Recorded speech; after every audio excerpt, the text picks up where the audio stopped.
Por un instante, ella cree que él va a salir corriendo. O peor aún, que va a bofetearla.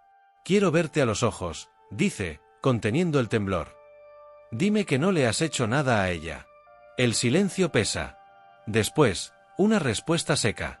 Corta. Listo. Si necesitan algo, háganmelo saber. Intentaré resolverlo. Pero la tensión no se disipa. Entonces dice usted que no es algo costoso. Le he dicho que pare. Interrumpe él. No pienso advertírselo ni una sola vez más. El episodio confirma lo inevitable. Valle Salvaje ha entrado en una fase decisiva. Ya no hay espacio para retrocesos. El chantaje de Dámaso se consolida como el eje central del conflicto de poder.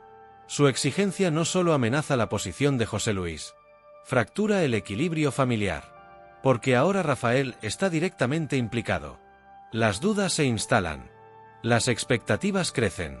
Los silencios se vuelven insoportables. Por primera vez, el duque se enfrenta a una posibilidad real. Perderlo todo. No por una rebelión abierta, sino por una lenta asfixia moral. Mientras tanto, los conflictos emocionales profundizan las grietas del valle. Martín, consumido por la culpa, inicia un proceso de confesión. Sabe que decir la verdad tendrá consecuencias. Dolorosas. Irreversibles. A su alrededor, los malentendidos se multiplican. Y amenazan con hundirlo aún más. Luisa, absuelta por la justicia, descubre una verdad amarga. La libertad legal no basta para sanar un amor herido. Con Alejo, la relación queda suspendida en un terreno ambiguo. Hay distancia, pero también una conexión que se resiste a desaparecer. Sobre todo ante la inquietante presencia de Braulio. El hallazgo de la caja de Gaspar lo cambia todo. Y con ella, las cartas de Dámaso. Documentos silenciosos, pero letales. Contienen verdades capaces de derrumbar reputaciones. Y de reescribir el pasado del valle. Matilde y Atanasio lo comprenden de inmediato. Esto ya no se trata solo de una boda frustrada. Es una red de engaños que ha marcado generaciones enteras. El enfrentamiento entre Victoria y Mercedes lo deja claro. El odio sigue vivo. La tregua es imposible. Mientras el orgullo gobierne sus actos, la paz no llegará jamás. El capítulo dibuja un escenario sin concesiones. Poder, amor, verdad. Todo choca. Todo exige un precio. Y Valle Salvaje avanza, implacable, hacia un punto de no retorno. La intriga alcanza uno de sus momentos más delicados cuando el plan de Adriana entra en acción. Atanasio mantiene a Victoria ocupada. Insiste. Suplica. La presiona. Quiere su beneplácito. Quiere casarse con Matilde. Victoria es inflexible. Mientras ella viva, hará todo lo posible por impedir esa boda. Pero esa obstinación tiene un propósito oculto. Mientras tanto, Adriana se mueve con sigilo por la alcoba de la duquesa. Cada paso es un riesgo. Cada minuto cuenta. Atanasio insiste una y otra vez. La entretiene. La desesperación es parte del plan. Finalmente, la caja aparece. La caja de Gaspar. Adriana la encuentra. Y con extrema discreción se la entrega a Atanasio y Matilde. Ambos se retiran con el corazón acelerado. Saben que lo que están a punto de descubrir puede cambiarlo todo. Al abrir la caja, el impacto es inmediato. Dentro, varias cartas. Escritas por Dámaso. Dirigidas a Gaspar. Matilde empieza a leer. La voz se le quiebra. Los sollozos la traicionan. En cada palabra reconoce una traición cuidadosamente ocultada durante años. Las cartas revelan una relación profunda. Oscura. Cargada de manipulaciones. El verdadero poder de Dámaso. Ejercido siempre desde las sombras. Atanasio la apremia. No pueden quedarse con la caja. No pueden levantar sospechas. Si Victoria descubre su ausencia, Adriana quedaría en una posición extremadamente comprometida. El peligro es real. El tiempo corre. Aún así, cada frase confirma una certeza. Esas cartas son una prueba irrefutable de los engaños que han marcado el destino de su familia. En otro punto del valle, Alejo irrumpe en una reunión entre José Luis y Victoria. Trae una misiva recién llegada a palacio. Es una carta de Irene. Y de su recién esposo. La noticia provoca sorpresa. Expectativa. El duque escucha. Su rostro permanece contenido. Más tarde, Alejo se dirige a la casa pequeña. Debe informar a Bárbara. También hay noticias de Leonardo. La joven lo intuye de inmediato. Tal vez regresen al valle. Tal vez para la boda de Rafael y Adriana. La idea la sacude. Ese reencuentro significaría enfrentarse a una realidad dolorosa. Verlos juntos. Como marido y mujer. Una imagen difícil de aceptar. Alejo intenta tranquilizarla. Pero ni él mismo tiene certezas. En el valle, cada carta trae una sacudida emocional. Ninguna noticia es inocente. Los secretos salen a la luz. Los mensajes cruzan fronteras.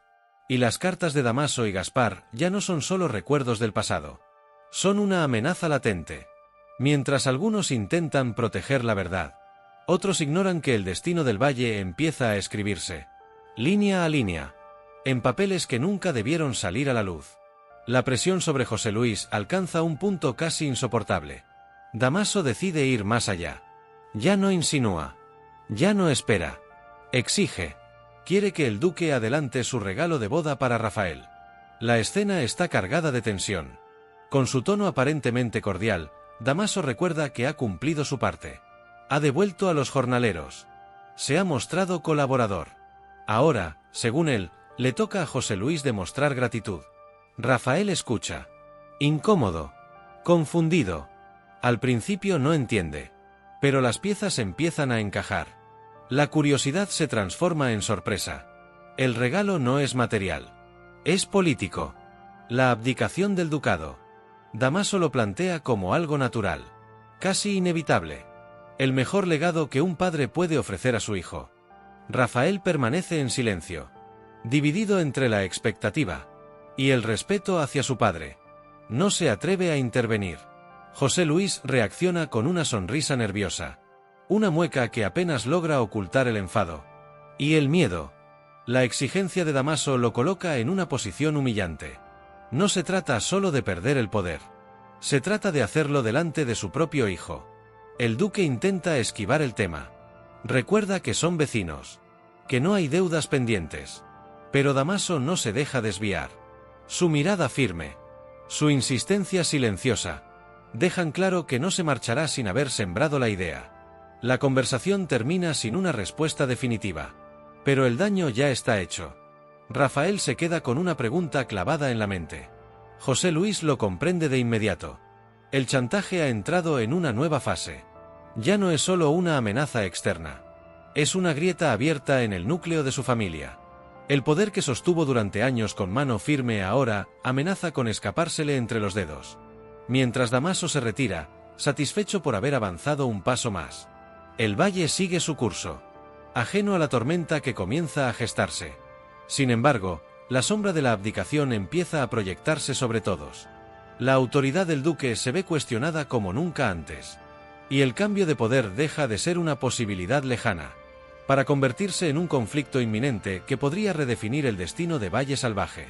Mientras el chantaje de Damaso sigue resonando en la mente de José Luis, otras tensiones avanzan en paralelo.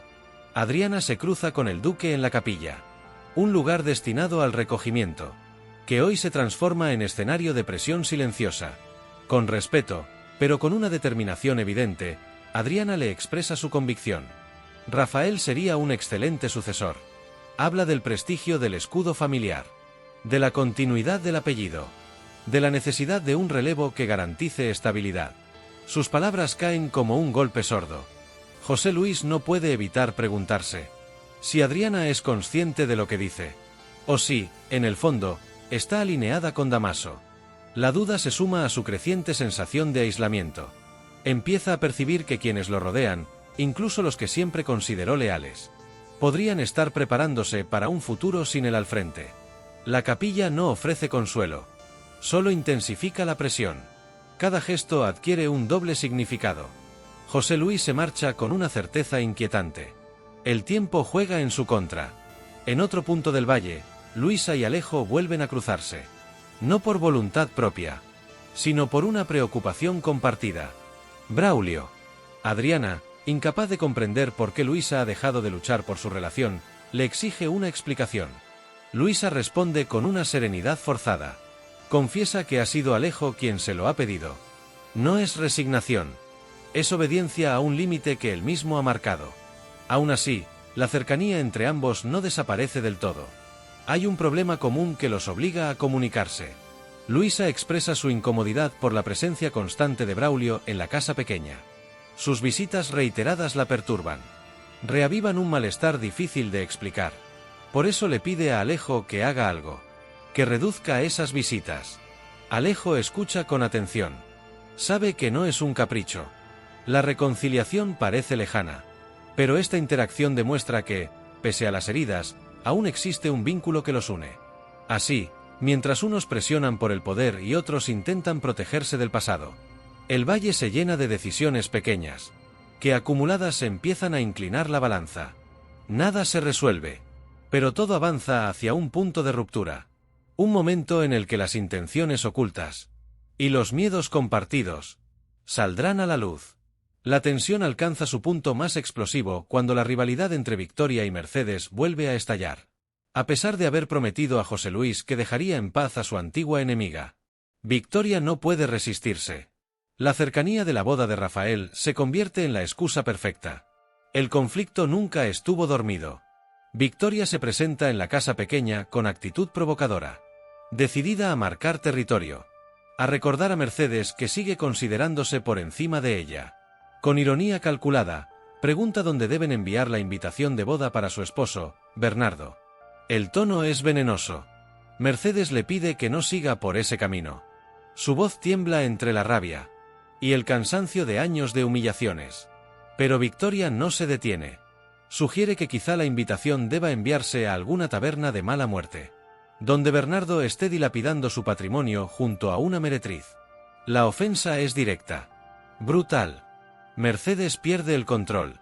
Responde con furia. Devuelve el insulto sin filtros. Las palabras vuelan como cuchillos, cada una más afilada que la anterior. La provocación verbal se transforma en un enfrentamiento abierto, cargado de reproches, de heridas que jamás cicatrizaron.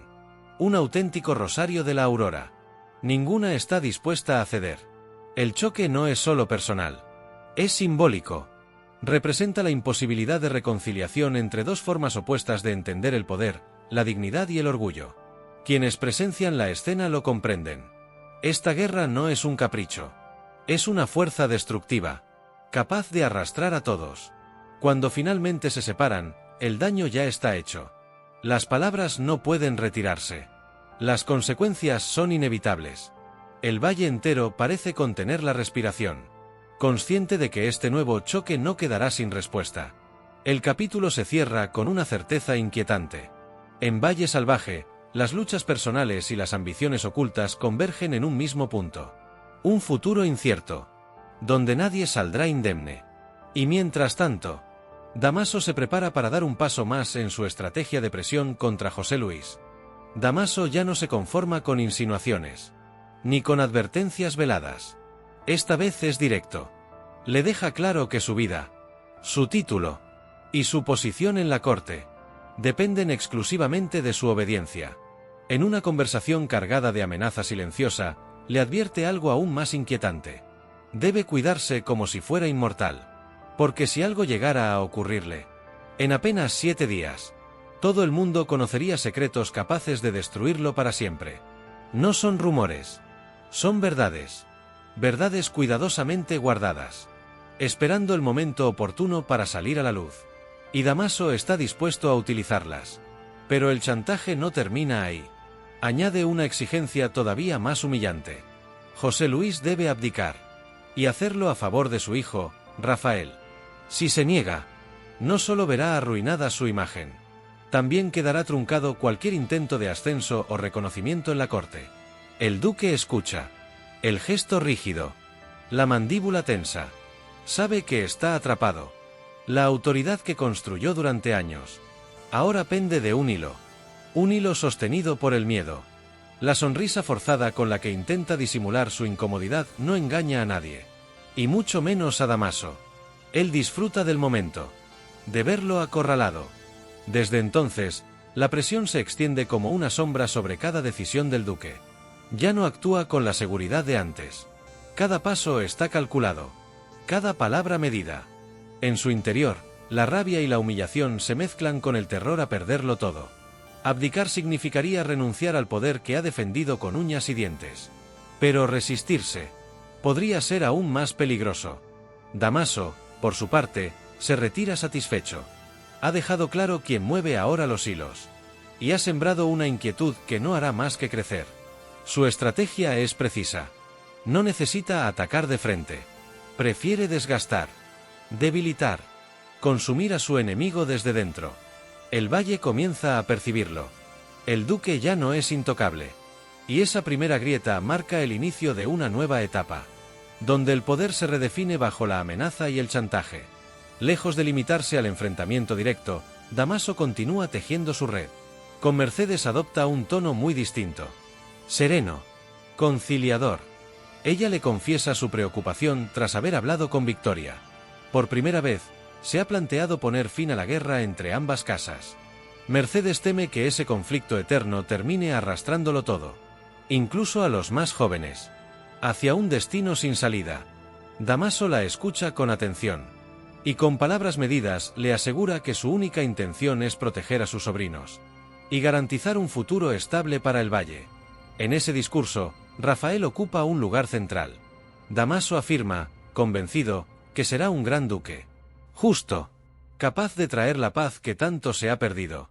Sus promesas suenan sinceras, casi nobles, y logran tranquilizar, al menos en parte, a Mercedes. Ella quiere creer que el cambio aún es posible. Pero detrás de esa fachada protectora se esconde una ambición fría y calculada. Cada frase está diseñada para ganar confianza, para consolidarse como una figura imprescindible en el futuro del valle. La misma estrategia se repite cuando se acerca a Rafael.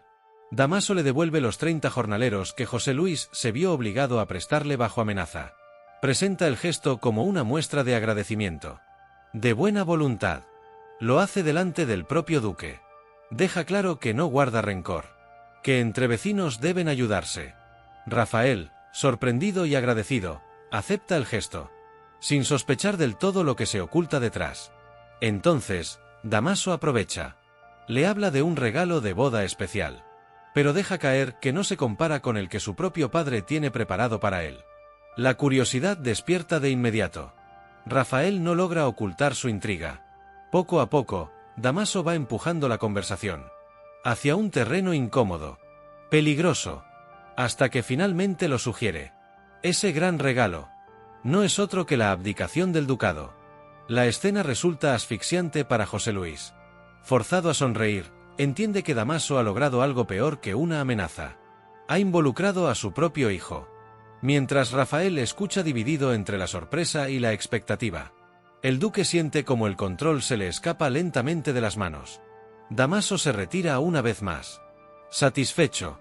Deja atrás promesas, engaños, y una semilla de conflicto que pronto germinará. El valle, sin saberlo, avanza hacia una etapa donde la apariencia de paz oculta una lucha de poder cada vez más despiadada. Mientras tanto, el silencio de Martín empieza a volverse insoportable. Desde su regreso al valle, ha callado demasiado. Durante una cena aparentemente tranquila, Eva insiste, una y otra vez. Quiere saber qué le ocurre, que lo tiene ausente, que ha quebrado su ánimo. Martín esquiva las preguntas. Responde con evasivas, con gestos cansados, hasta que, sin más, se levanta de la mesa y se marcha, sin explicaciones. Madeo, testigo de la escena, intenta darle un sentido sencillo. Concluye que quizá Martín se ha enamorado de otra mujer. Pero Eva descarta esa idea de inmediato. Si así fuera, Francisco sería el primero en saberlo. La inquietud no desaparece. Más tarde, en un momento de debilidad, Eva vuelve a acercarse a Martín. Esta vez lo enfrenta con ternura y con firmeza. Y él ya no puede seguir callando. Confiesa que sí ha ocurrido algo. Algo grave. Algo que le ha cambiado la vida para siempre. Algo que no le permite dormir por las noches.